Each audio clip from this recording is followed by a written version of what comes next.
Good afternoon, everyone. We are so glad to have you in for today's NASCATV, another episode in our Emerging Issues webinars as we move throughout the top priorities of state chief administrators throughout the country over the course of our programmatic year. We're excited to see everyone here with us, a wonderful lineup of panelists to share their experiences in their states today, all around emergency preparedness. As you're coming in, please take a moment and take a look at your name. Make sure that you've got your name and your state or your company delineated there so we know who's on the call with us today. And take an opportunity to drop your social media information in the chat. We'd love to connect with you. We would love to see you on Facebook, LinkedIn, Twitter. Would love to have an opportunity to connect with you. So again, take just a moment to say hi in the chat, see where your colleagues are dialing in from today, and we'll get our webinar started here in just a moment. Again, we've got a wonderful opportunity to hear from several state members who are working around the topic of emergency preparedness, disaster recovery and relief. What a timely topic that we've got today. So we're excited to share this with you. So welcome in again, everyone. We're excited to have you for this episode of NASCATV as we're looking at emergency preparedness. I'm Pam Goins, the Executive Director here at NASCA.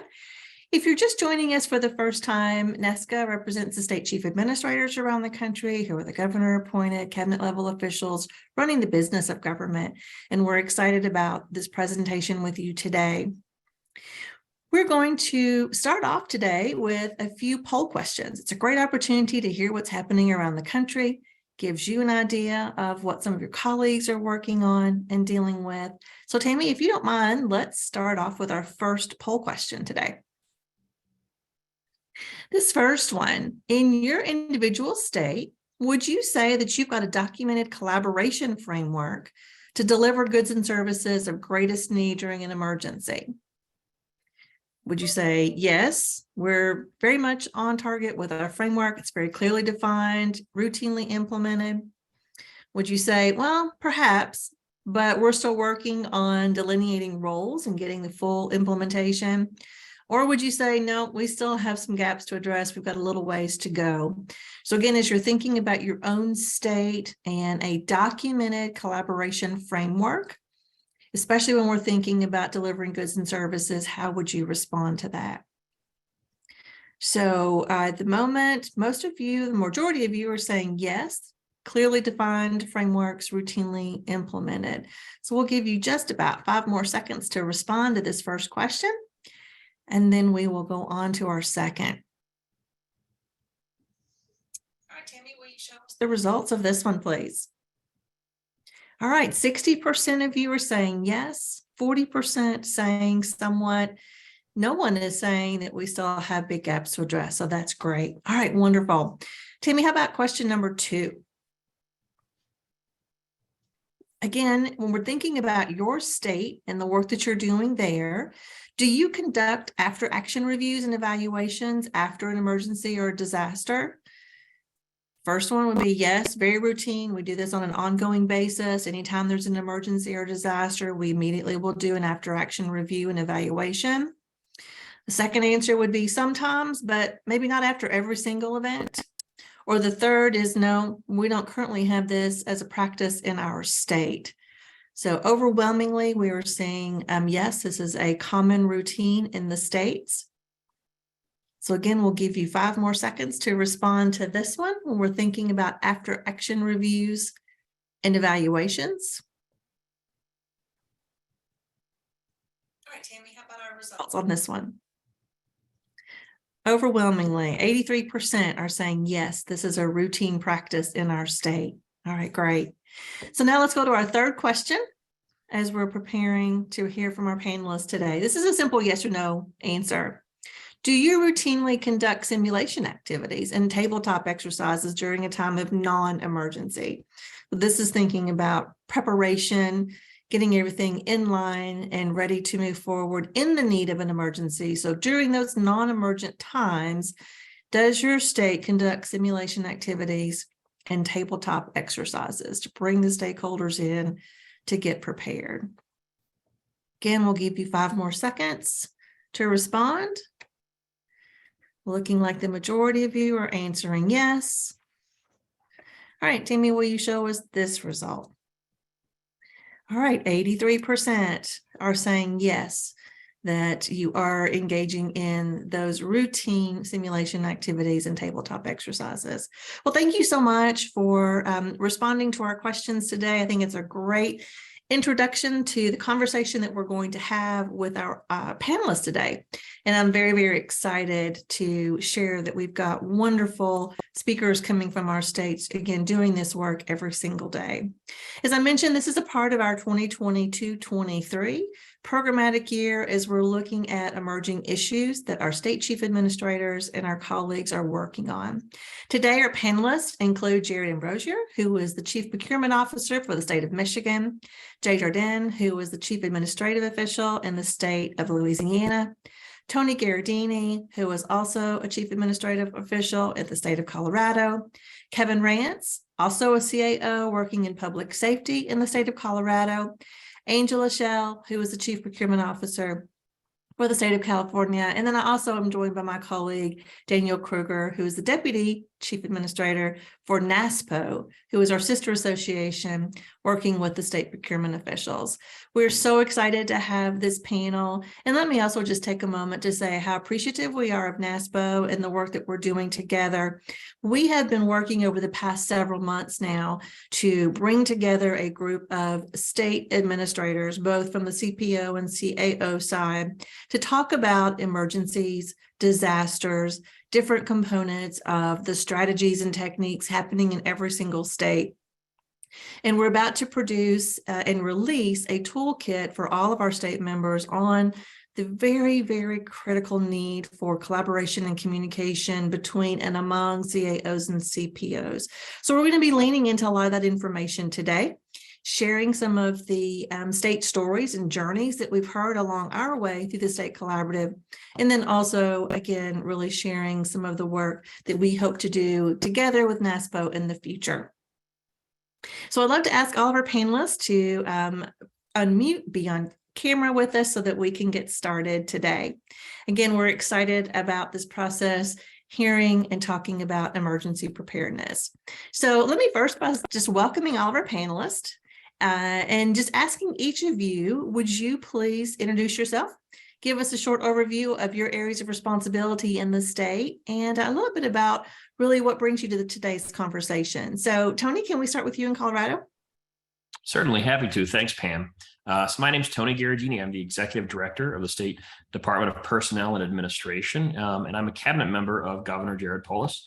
I'm appointed in this role to oversee all administrative aspects of the state of Colorado. And in our state, that includes our Controller's Office, which is Fiscal, Rural, and Finance, the State Human Resources Division, which has everything to do with labor relations, HR policy statewide, the State Architect's Office, as well as additional ancillary internal services, such as our document printing and distribution network across the state, and a variety of other kind of internal facing administrative roles. So I'm just thrilled to be here and look forward to the conversation today.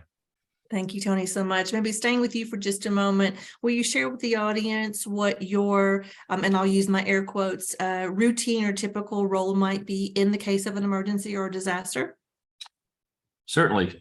So, when a disaster occurs, the governor's office becomes substantially involved, and colleagues over at the Department of Public Safety, Kevin Rance on this call, will take the lead in managing and focusing the state response. And so in Colorado, a variety of the folks who work in the emergency support functions will get called into the Emergency Operations Center to help make sure that we have all of the critical roles taken care of in response to an emergency. On my side, we're most responsible and interested in making sure that we support the agencies as well as the state's ability to provide the financing to and regulation around the funding of these disasters. And so during a disaster declaration, emergency procurement and funding rules come into play. And so our largest component is making sure that the money continues to flow in a way that's able to be accounted for, in a way that's legal and compliance with both state statute and federal standards for that reporting. So ours becomes a very much administrative role to make sure that the resources are flowing into public safety the way they need to be. That's helpful, Tony. Thank you so much and welcome. Glad to have you. So let's stay in the state of Colorado. Kevin, will you introduce yourself and share a little bit about your role? Ma'am, thank you. So I'm Kevin Rance. I'm the Chief Administrative Officer for the Colorado Department of Public Safety. And in this role, I oversee all of our administrative support functions, from facilities to all of our financial units, everything but human resources, which I don't miss that at all. That's a difficult one there. So, and as Tony said, our Chief Administrative Officer for the state, it's really a partnership. And so in the Department of Public Safety, we have 6 divisions, and one of those divisions is our Emergency Management Division. And so the state emergency operations are embedded within the Department of Public Safety. And so consequently, my team provides all of the administrative support, from accounting to contingency purchasing and procurement functions in support of state emergency operations. And the way the state of Colorado expends money is through the Disaster Emergency Fund, which emanates out of the governor's office. And so it's really a two-way partnership. We rely on that source of funds from the governor's office there to execute the requirements of the crisis operation there. And then our team does the purchasing and accounting and budget functions necessary to support state emergency operations. Yeah, very, very helpful. Thank you so much. It's really interesting to hear the collaboration, yet also the delineation of roles with you and Tony. So I appreciate that. Jared, how about let's bounce up to Michigan. What would you like to share about yourself? Good afternoon. I'm the Chief Procurement Officer for the state of Michigan. So my role in related to our emergency management process is typically one of a consultant. I'm there to help answer questions, direct the emergency management staff to the correct contracts, establish policies and procedures around emergency procurement, and then when things get really tough, to step in and lead the procurement efforts. Great. That's very helpful, Jared. I really appreciate that. Jay, let's go down to Louisiana. Introduce yourself and share a little bit about your role. Thank you, Pam. I'm Jay Darden, the Commissioner of Administration for the state of Louisiana. Basically, like Tony, the Chief Operating Officer for everything related to the operational aspects of government. That includes the Procurement Office, which is under my direction, risk management, the insurance program, payroll, budget preparation, and management of the budget, and the whole panoply of the things that all of us do to make sure government is working well on a day-to-day basis. And the Procurement Office, being under my direction, is obviously very involved anytime we have a disaster. And they work at my direction based upon my participation in what we call our Emergency Operations Center, where everyone gathers in one location on the cabinet, usually on a daily basis or twice a day basis during the duration of a disaster. Great, Jay. Thank you so much. And Angela, will you introduce yourself as well? Sure. Angela Schell. I am the Chief Procurement Officer for the state of California. Jared and I share that similar role. We are a central procurement office, and so we handle policy, purchasing authority, all sorts of leverage procurement agreements that are both for non-emergency and emergency support across the state. And how we relate to the emergency support services is we actually are the entity that does the statewide buying. Unlike Jared, that kind of starts as a consultant, we start out with, I have a full emergency purchasing team that gets dispatched out to our emergency operations center. And we do all the buying on behalf of the state of California, based on our authority, that sort of thing. So we are a part of the Department of General Services. We are also the business manager for the state of California. And so with respect to emergencies, the funding all actually comes through our Department of General Services when we do the purchasing and we do, real estate services, any of those things. And so we also step in on the accounting and budgeting pieces as well when it comes to emergency support. Great. Thank you so much, Angela. And Dan, how about you? Let me give you a chance to just say hello to the group today. Thanks, Pam. Good afternoon, everyone. I am the Deputy Chief Administrative Officer at NASPO, the National Association of State Procurement Officials. Along with many of my duties, I do support our partnership program, which has just been amazing, and especially working with NASCA this year, we've had a lot of great opportunities come out of this partnership, and this is one of them. You know, continuing the conversation about emergencies and developing, you know, different practices and learning from states about their practices is just crucial. So continuing this conversation after something like COVID and other emergencies that, you know, states might have faced over the last year is crucial, and really enjoyed hearing from our CPOs as well as the CAOs on this call. So just really excited to be here and participating with everyone on this call. Thank you, Dan, and I really appreciate you co-facilitating with me today. Jay, let me turn a question to you, and as unfortunate as it probably is going to come out, Louisiana has had quite a few experiences with emergencies and disasters. Tell us a little bit about how your team goes about really planning. What is your approach or your strategy so that you feel like you're prepared for whatever may be coming next there in the state? I think all of us would acknowledge that you're never fully prepared for everything that's going to happen. You've got to be very nimble and recognize that there are going to be different things occurring with different crises. If we'd have had this discussion back in 2005 before Katrina, my answers would be entirely different. There were so many lessons learned from Katrina. Louisiana established a governor's office of Homeland Security and Emergency Preparedness, and they become the focal point of any emergency. They run the Emergency Operations Center, their headquarters there. And as we face an emergency, that's where everyone gathers. We absolutely have regular tabletop exercises in anticipation of something we'll have to deal with. We're obviously very fortunate. I don't want to mention the H word today because we've still got a little bit of the season left and we have been spared. Florida and others obviously have not, but before every season, we have tabletop exercises to prepare for what we might do and what we might experience. And we have a number of contracts in place already with entities who are qualified and have been deemed and have indicated they're ready to go in the event of an emergency, so we can execute those contracts for services that are not normally provided by the state that only come into existence once we have an emergency. We also have evacuation locations well planned and routes planned because unfortunately the frequency of storms we experience during this time period. But like all of us, we've got other unexpected things. In Louisiana, we don't freeze very much, but lately it seems like we've had some ice issues that present a real challenge for us and force us to have an emergency scenario as well. So being nimble and being able to recognize that you don't know exactly what's coming next is probably a good rule of thumb, but obviously being prepared beats anything.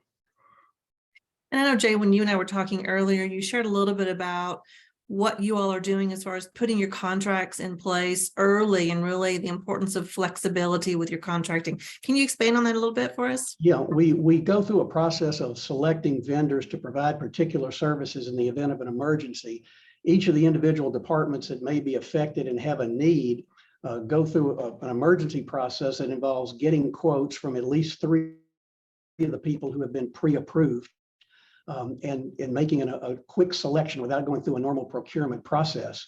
But we do require those 3 bids. We try and get them in writing whenever we can. Sometimes speed indicates you can't actually get something done in writing. You just have to move quicker than that. But we're always cognizant of the after the fact need to document everything you've done, because obviously we have a lot of interaction with FEMA, and that's the responsibility under me as well to maximize our ability to recover from FEMA for the expenses that are deemed qualified. And that's, as most of you I'm sure know, that can be a very difficult, tricky, and lengthy process. So we take great care in advance to know what we've got to do to make certain that we get the appropriate reimbursement level from the federal government.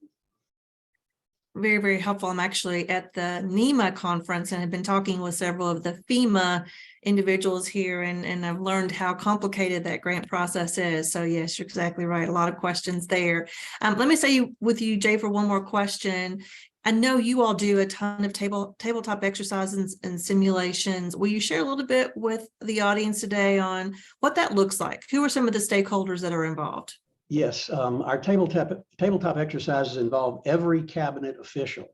They take place in a centralized meeting room at the Emergency Operations Center, which is big enough to accommodate everybody, but not so large that there are a lot of other people who don't need to be in there, because really it's important to have the decision makers in the room that the governor can speak to directly, and everyone can hear what everybody else is talking about in terms of need, and everybody can see where they may be of assistance to one of the other departments that may be doing something. We've even had a tabletop exercise during, I'm going to say the H word, during a hurricane experience where we were all at the Emergency Operations Center, because a year or so ago we had back-to-back hurricanes within 2 weeks. So we had to talk about what do we do while we're in an emergency to prepare and deal with the following emergency. So that's a very important part of what we do in terms of preparation, just because experience has been an unfortunate teacher of what you need to do to be able to react in these situations. Yeah, unfortunately, very, very true. Dan, let me turn it over to you. Yeah, and I really want to continue the conversation around responsibility. So Jared, I'm going to start with you because you've had a lot of great points during our tabletop exercise or our toolkit that we're working on. In Michigan, you work diligently to define roles and responsibilities before an emergency. So can you share what that process looks like in Michigan and who's involved in that decision making? Sure. Thanks, Dan. So the state of Michigan's Emergency Operations Center does a great job of pre-planning for emergencies on an annual basis. So just like Louisiana, we're running tabletop exercises that are both agency-specific exercises. So, maybe just DTMB, like the department that I'm a part of, but we would do an exercise with all of our emergency people, but as well as statewide, where we bring everyone together and we operate on a full, larger scale within the SEOC. These exercises really ensure that everyone knows their roles, their responsibilities, but also probably more importantly, that you know other people's roles and responsibilities. Because while you might know what you're supposed to do, knowing who to call to get an answer for a specific question is just as important. Each agency has their own emergency management coordinator who acts as the prime liaison between the other supporting roles, such as myself and the State Emergency Operations Center during an emergency. For procurement specifically, we worked with the State Emergency Operations Center representatives to redefine what the emergency procurement process was, the policy around it, and really getting into the nitty-gritty. We developed a matrix that defines who is responsible for the procurement efforts depending on the size and scope of the emergency. This established clear boundaries for when my group, Central Procurement, needs to lead the procurement efforts versus other agencies within the SEOC or even local units of government.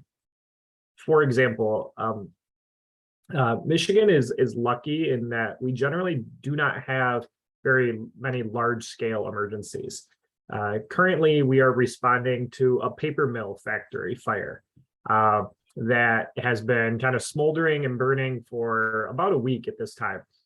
This is a relatively localized emergency. The procurement efforts are fairly typical and they're small. So if purchasing needs to occur, it can be done by the local unit of government or a responding agency within the State Emergency Operations Center. It doesn't need to be done by my team. As opposed to in an emergency like a global pandemic, where the procurement efforts were global, complex, and difficult. In that case, my team took the lead for the entire state, as opposed to just acting as a consultant. So that matrix is really going to help define the procurement roles and responsibilities as we encounter emergencies, throughout the year. Thanks, Jared. And when you guys were putting together that matrix, how long does something like that take to put something together? What did you all do to put that matrix together? So that was part of our overall kind of redefining what the procurement process looked like. So it was done fairly quickly over a course of just maybe a handful of meetings where we looked at, when do we issue a wire transfer? What are the budget constraints? Are we setting budget limits by emergency or by purchase? And then we developed the matrix on the procurement side as well, as along with a handful of other items. So we just kind of went down the list, and the matrix isn't complex. It's only like 3 or 4 different lines, but it does kind of define out. Like in this case, it can be done by a local unit of government. In this case, it's going to be centralized within the SEOC, but the SEOC is going to handle it. And then, in the most complex, central procurement is going to come in and really take the lead as the, supply chain experts to ensure the entire state is covered. Awesome. Thanks, Jared. I'm going to pass it back over to Pam. Thank you all. So Tony, let's bring you into the conversation, talk a little bit about what's happening there in the state of Colorado. So in your role as state chief administrator, you lead a very critically important central management approach, but as you shared with me earlier, in a pretty decentralized state system. How have you gone about aligning the stakeholders, getting those various agencies together that really must be involved in these critical decisions? Sure. Thanks, Pam. So I think that like many states, I think the critical centralizing force, of course, is the State Emergency Operations Center and those folks that Kevin works most closely with. But in Colorado, we learn lessons and do our best to try to incorporate those into how we proceed in the future to make sure that we don't have to effectively relearn the lessons that we were forced to as a result of an emergency. So, as by way of example, during the COVID response in the state, there were a variety of scenarios in which multiple different departments in the state, of which there are a total of 21, I think now, departments and cabinet level agencies reporting to the Gov's office. A number of those agencies were inadvertently, especially in the early days, competing with each other to receive nursing and medical services that are required to provide to their clientele. And so you had organizations like the Department of Human Services, which oversaw youth corrections and nursing homes and regional centers, direct care and direct service organizations, inadvertently and unknowingly competing for vendor resources with the Department of Public Health and Environment, which was the lead agency in responding to COVID,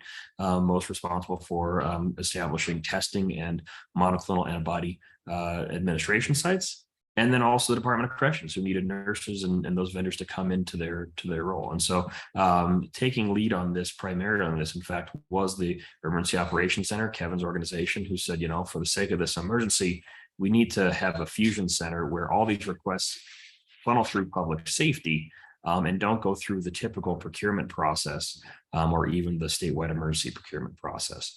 The emergency procurement process, of course, is intended to make things more efficient so that we can respond flexibly to emergencies. However, those standards weren't always necessarily applied appropriately. And so in some cases, too, we had departments pursuing much longer procurement paths to try to achieve the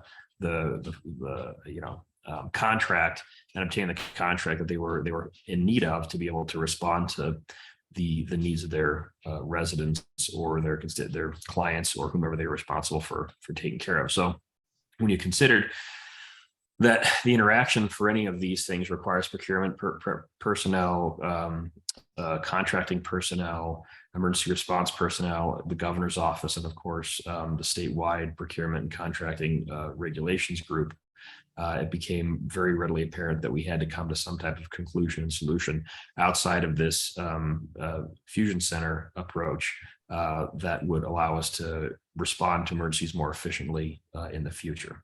And so that's some work that we had undertaken certainly after the response phase was mostly complete with COVID. And what we did was bring together a multifaceted group of executive leadership and contracting personnel from all of the agencies in the state to discuss their specific needs and to establish a statewide price agreement, which is very similar to what Jay was referring to, where we pre-identify vendors who comply with our requirements for contracting and procurement and place them on a list, which allows our departments to go directly to those vendors and contract without having to go through the procurement step, because in effect, we've completed the procurement step by getting them onto that vendor list.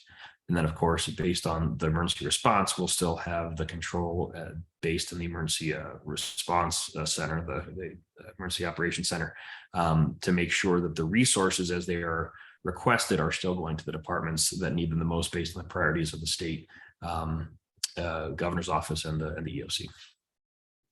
Yeah, thanks, Tony. I appreciate that. I'm just curious, do you have any immediate thoughts on maybe the importance of the collaboration among your office and those who are doing the procurement, how important that is? Yeah, certainly. So there are a lot of opportunities for confusion to reign during the course of any emergency. And so that's why I think it's critical for us, of course, to learn from the tough things that we had to work our way through and come up with different workarounds. But we have to be a constant gardener in that respect too, which is to say exercising these plans and making sure that when it comes to emergency response, our agencies are at least practiced in understanding of rules and regulations around emergency procurement. So that we can make sure that when the time comes, we're able to effectively utilize the structures that we've put in place in order to make things run more smoothly for future emergencies, because they didn't necessarily in past emergencies. Yeah, that's helpful. Tony, thank you so much. Dan? Yeah.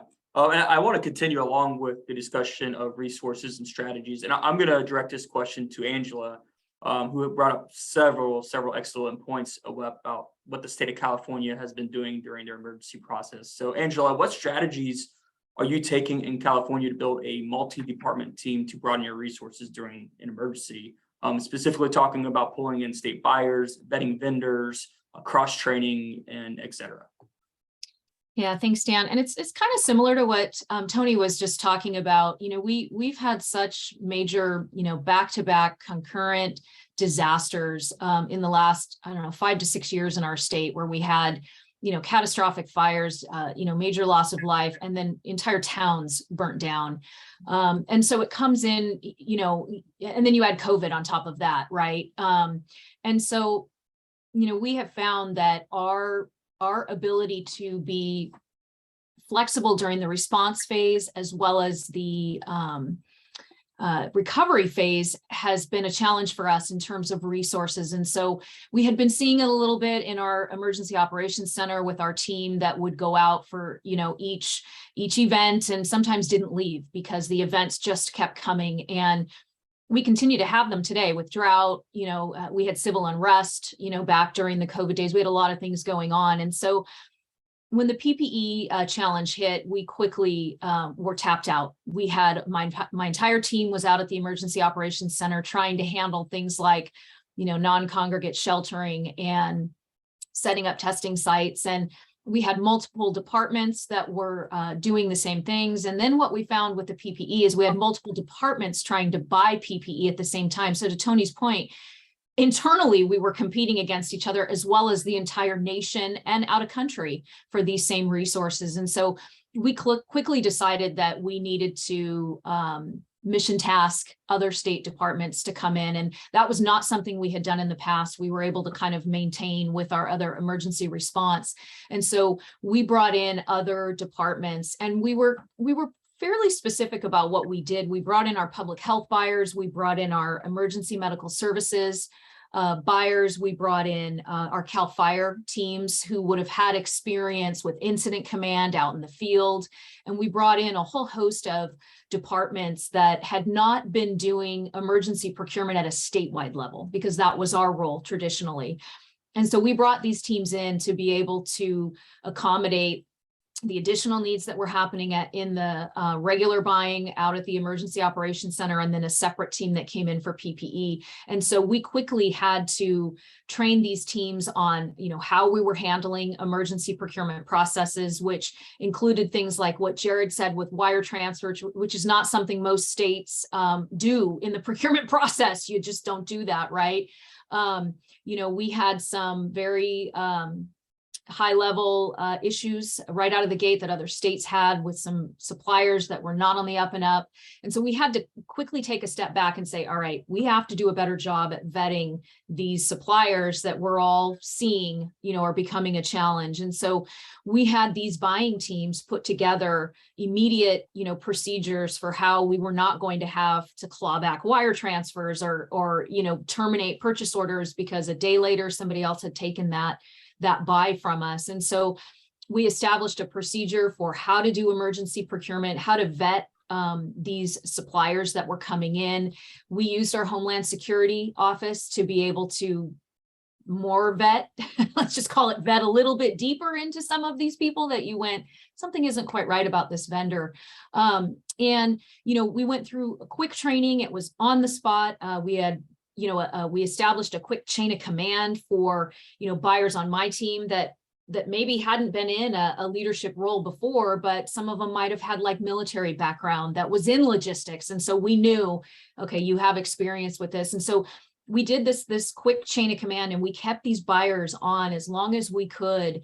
And it helped us meet both our regular emergency operation process as well as our PPE needs that, again, were, massive, probably larger than any other state across the nation.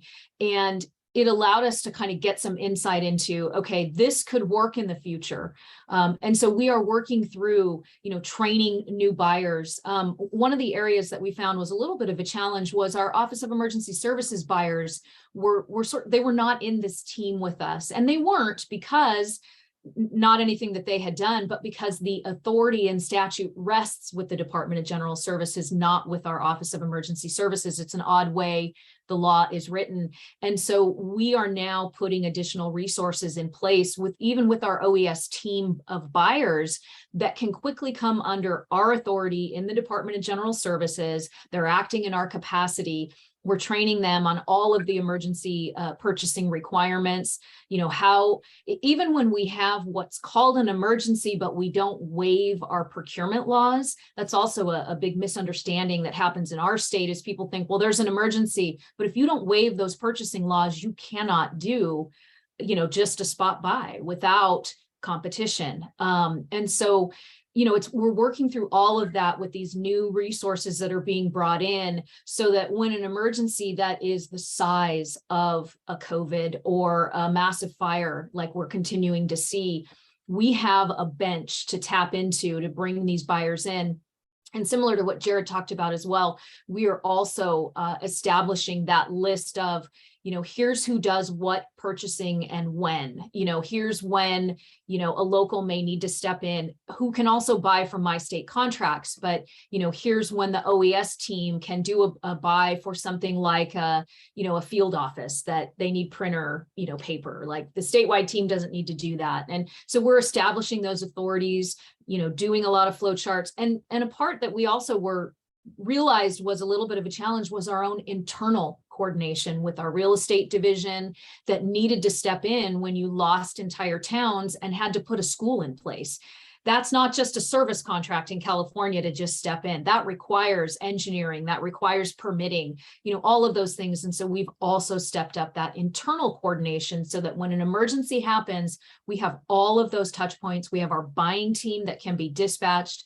Everybody understands their role and responsibility, and we move it forward quickly.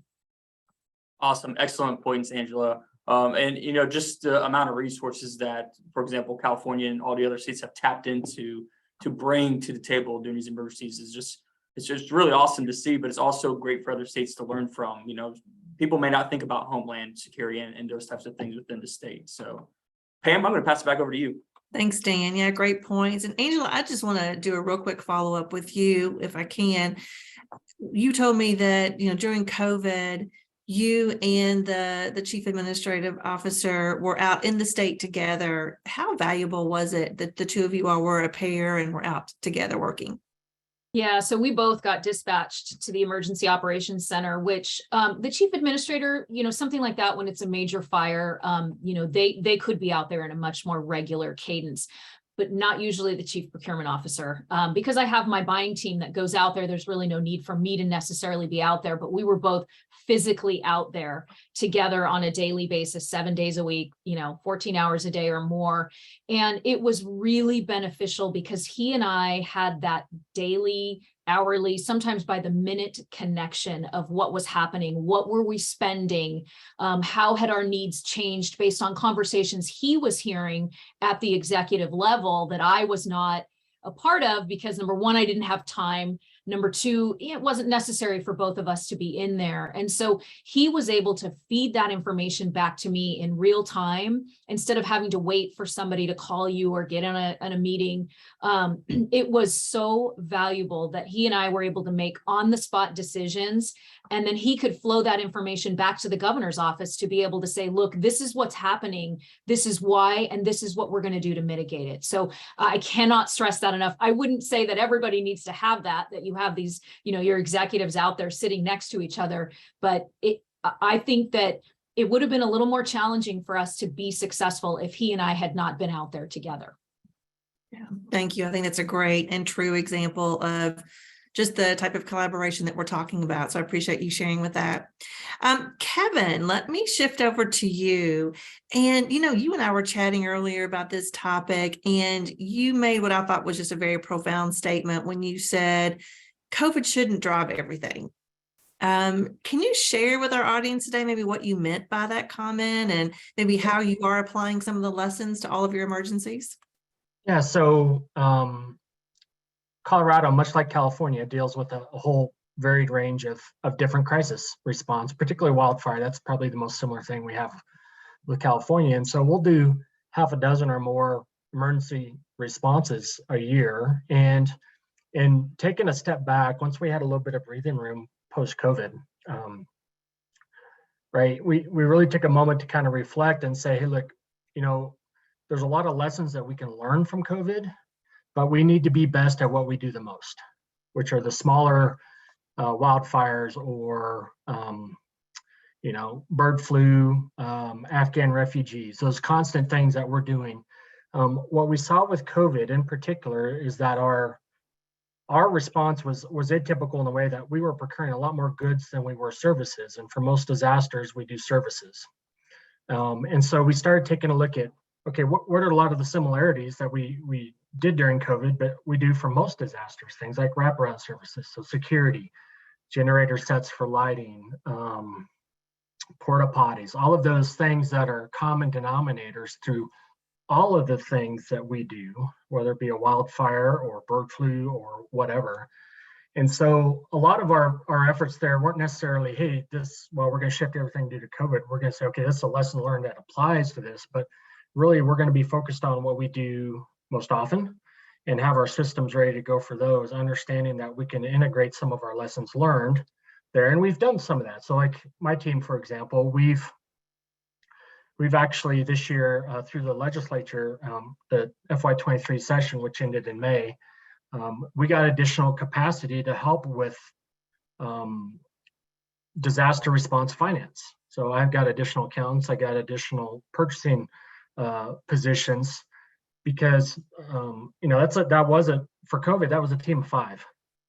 And that team of 5 worked countless hours for years working that. And so we realized we need to provide some additional capability, but integrating them into training exercises and giving them a foundation of base level emergency management understanding, not trying to create emergency managers, but giving them enough knowledge so that they can integrate into the emergency management center at level 3 or level 4 operations there and be effective a little bit earlier in the process so that we can be a little bit more agile, but then also helping advise those decision makers on the rules. Your attorney, Tony, mentioned a little bit about folks not being aware of the totality of what our emergency procurement rules are. And I think for us, this was really, at the start of COVID, we were doing emergency procurements for other departments because they don't really do that, right? It's not a natural thing. For us, it was natural. And so we've been able to expand some of our knowledge there to help create that capability up until the point, like our most recent disaster response, the bird flu, the highly pathogenic avian influenza response. The lead agency was Department of Ag, and for the most part, we were just there to provide some reinforcing support, but a lot of the day-to-day procurement and requirements, they had already developed those systems themselves post-COVID so that they were able to do what they needed to do as well. So a lot of good lessons learned, but we're really kind of focused on being best at what we do the most. Yeah, that's great. So you use the term agile. Tell me how important it is that a system is agile or nimble or flexible, whatever word you want to use. How critical is that? Well, for us, it's very critical. I like to highlight this concept from an author named J.C. Glick, a former military guy, but he talks about the training for capability versus training for capacity, right? And so we can develop skills in our employees to follow a checklist and do that. But the moment they're confronted with something that isn't on the checklist, we get into a little bit of paralysis, right? And so the training for capability, which is we understand how the systems work and how they go together. So when we are presented with something that isn't on the checklist, they can apply some analysis and decision making to make quick decisions and help guide the process. And we see a lot of that in the emergency management world, of things that aren't on the checklist, right? It's who would have imagined that we would have had avalanche damage that caused enough debris that the snow melt had the risk of destroying a dam above Lake City in Hinsdale County in 2019. So we have to figure out how to remove an old broken out dam, right? That was a crisis we worked on for weeks, but that was nowhere in the playbook of things that we would ever respond to.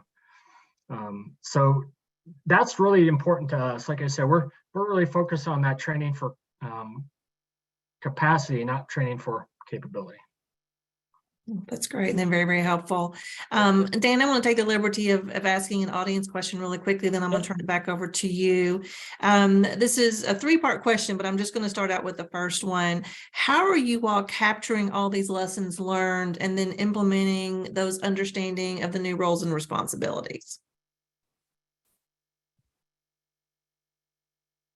Well, anybody who has an after action effort is going to document in that after action exercise exactly what you did to change based upon a situation that you confronted that you hadn't previously planned for. And so that information is shared with everybody and made available so that we could be ready to react to the next time something happens. I think that's the best answer I could give you, is that you've got to make sure it's documented and it's shared with everybody to go forward. The others want to respond to how you're documenting these lessons learned?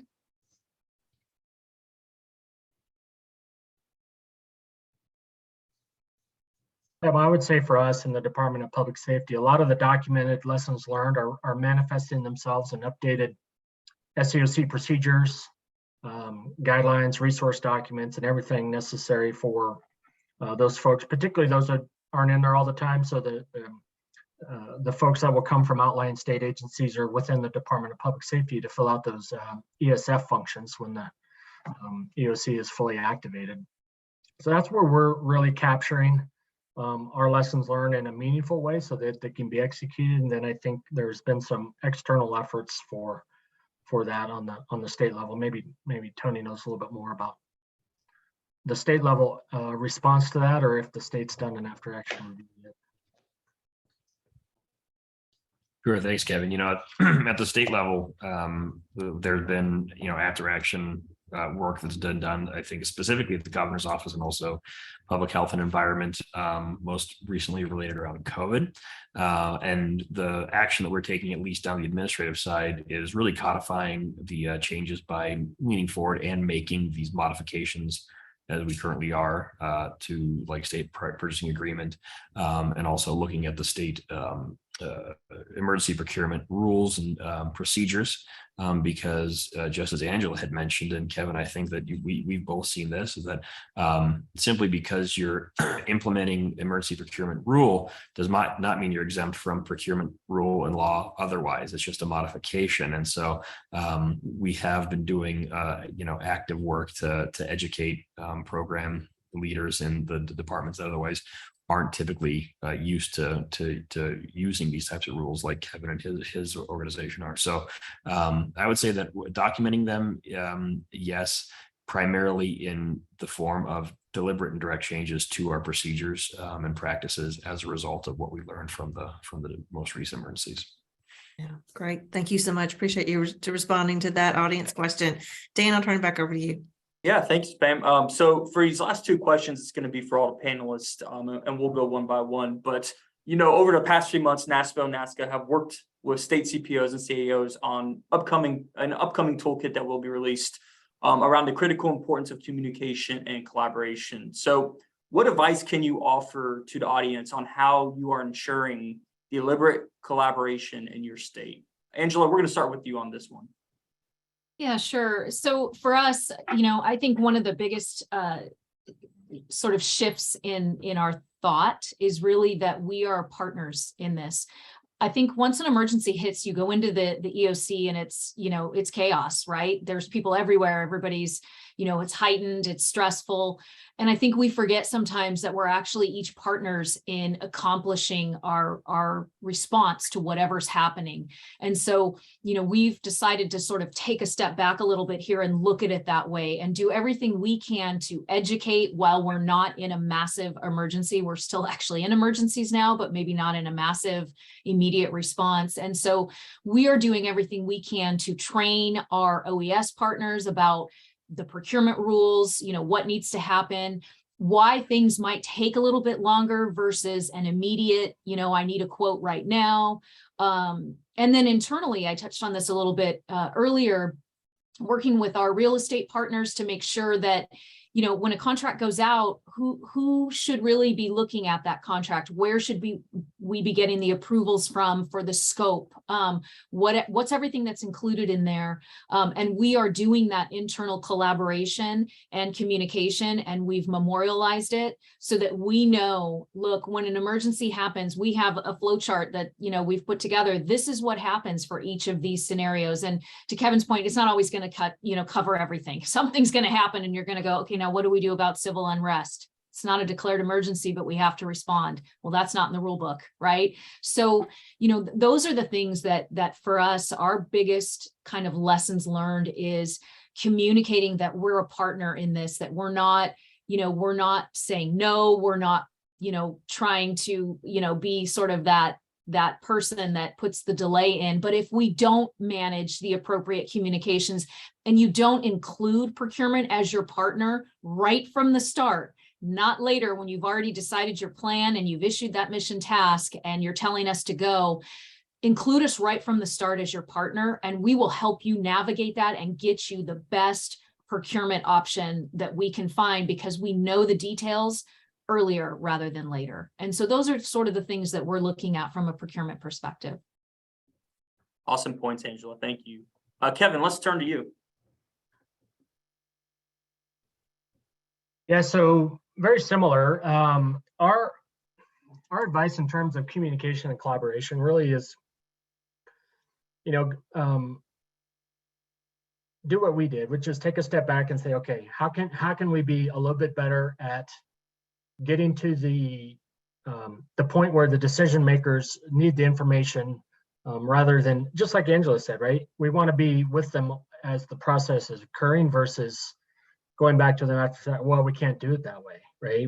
There's rules, and so we have to do it like this. And so what we did is take a step back and say, look, okay, how can we be a little bit better at partnering with our own emergency management folks in the department and enabling them to make better decisions early on with the information that they need. And so we reclassified a couple internal positions, added additional requirements, integrated them with the State Emergency Operations Center training schedules. And so not only are we helping train them on some of the basic foundations of procurement and emergency finance there, but we're also gaining a foothold of how they operate and establishing those relationships earlier on with these. Some of these are new positions for us. And so for us, that's going to be the key, because we want to be value added and provide that information at the point where it's most valuable to them. And so for us to do that, we saw the best way was to just dig in a little bit deeper and get in there with them at the point that they're making those decisions. Perfect. Thanks, Kevin. Jay? I would say collaboration is absolutely the operative word. I think we all are saying that you've got to be able to communicate with the people who are empowered to make decisions, as well as the people who you need behind the scenes doing the real heavy lifting. It's an advantage from my standpoint to be at the EOC, because procurement is under me. And so I have all my procurement folks not at the EOC, but tending to business back at the office or somewhere else. I have to sign all the contracts that are approved in the course of an emergency. So I'm constantly communicating with our GOSEP, our emergency preparedness people, because they really are the focus during an emergency. One thing hasn't been mentioned is to broaden the scope of people who are at the table. For example, Red Cross a sheriff's organization, a nursing home organization, if you're dealing with evacuations or what have you. We typically have those entities represented in our emergency operations center, but usually just a single individual, because you don't want that EOC to get overly crowded, and that can happen because everybody wants to help, everybody wants to be in on what's going on and what the decision is, and you have to really kind of control what's going on in that center as the decisions are being made. But I think the notion of collaborating, including everybody in the decision-making process is very important, and recognizing that you have put in place a plan and you need to make it work. You know, as Mike Tyson said, when you get punched in the mouth, there goes your plan. But you got to always know that you have a plan and try and stick to it as best you can, recognizing the need to react in times of stress. Excellent points. Thanks, Jay. Jared? So I want to go back to what Angela said, right, about, getting procurement involved early. This is a key tip, not just for emergencies, but in general, right? It's a common problem we see with our customers, coming to procurement late. And really, so I think when you talk collaboration, it's about just building those relationships, right? It doesn't have to be necessarily in an emergency environment, and it doesn't necessarily have to be emergency related, but knowing, that the SEOC director knows who you and your staff are, and they know who to call, right? Or that the Health and Human Services director knows you and knows, hey, if I shoot them a text, they'll get back to me within, 20 minutes. That's just vastly important. And again, I think it goes beyond, the emergency management process, but just good management in general of, building your relationships with your customers and with your partners so that they can trust you to do what needs to get done when problems arise. Excellent point, Jared. Thank you. And then Tony.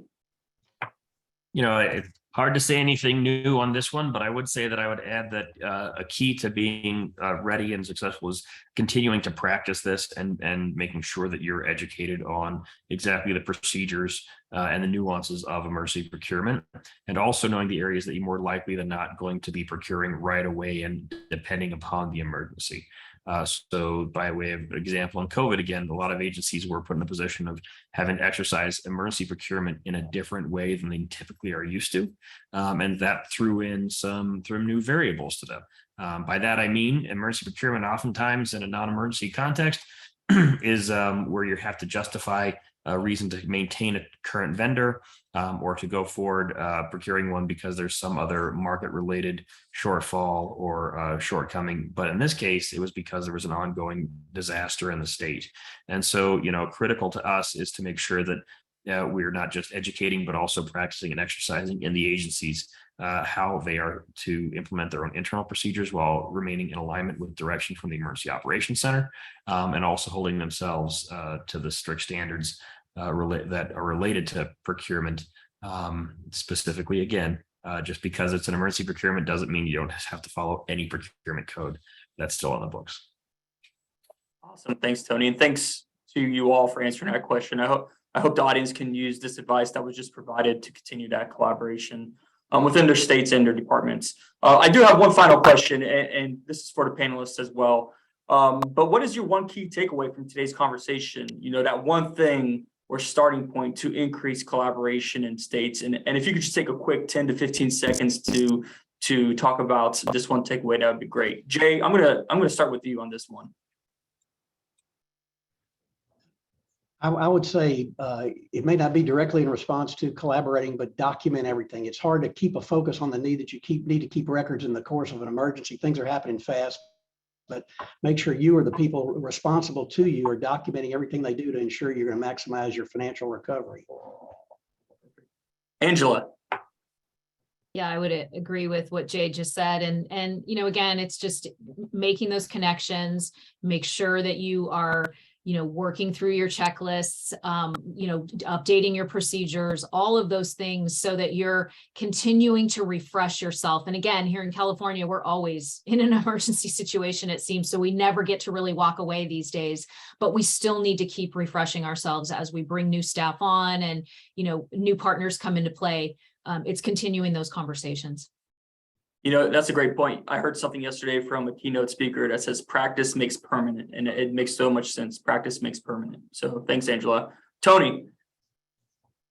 Certainly, I'd say agencies, states out there who know that depending upon a certain emergency, there'll be certain types of things that you need to procure for. Kevin touched on this, like the things that are even like nuts and bolts logistics that you wouldn't always normally think about in the course of government.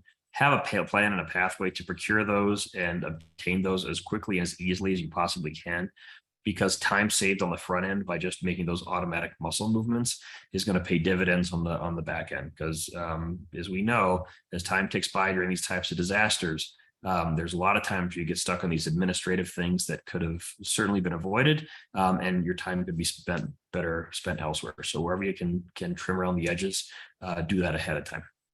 Awesome. Thanks, Tony. Jared? So again, very similar to everyone else on the call, but practice and identify the gaps in your policy, processes, and procedures before the emergency occurs. It's always more difficult to make a change during the emergency rather than in the lulls in between them. Kevin? Yeah, thank you. So I like the concept of aggregation of marginal gains, which is a concept James Clear, the author of Atomic Habits, talked about. But it's, in a nuts and bolts or layman's way of saying that is really every time we execute and rehearse is an opportunity to get better. And so looking at it through incremental improvements, not large scale movements, but every time you see something to adjust, to tweak, just tweak it a little bit and make it continually a cycle of continuous improvement. Awesome. Thank you all so much. Pam, I'm going to turn it back over to you for our closing. Great. Thank you, Dan. And thank you to everyone today for your thought leadership. Just let me thank all of our speakers for being here with us today. Jared, Jay, Tony, Kevin, Angela, and of course, my co-facilitator, Dan. Really appreciate you all bringing the information here to NASCA members. As I mentioned, we will have this up on our Knowledge Center in the next couple of days. Please share that within your networks and anyone who could benefit from today's conversation. Join us on November 16th for the next episode in NASCATV Emerging Issues webinars. We're going to be focusing on cybersecurity on that Wednesday at 2 p.m. So again, thank you so much for joining us, and we will see you all next month.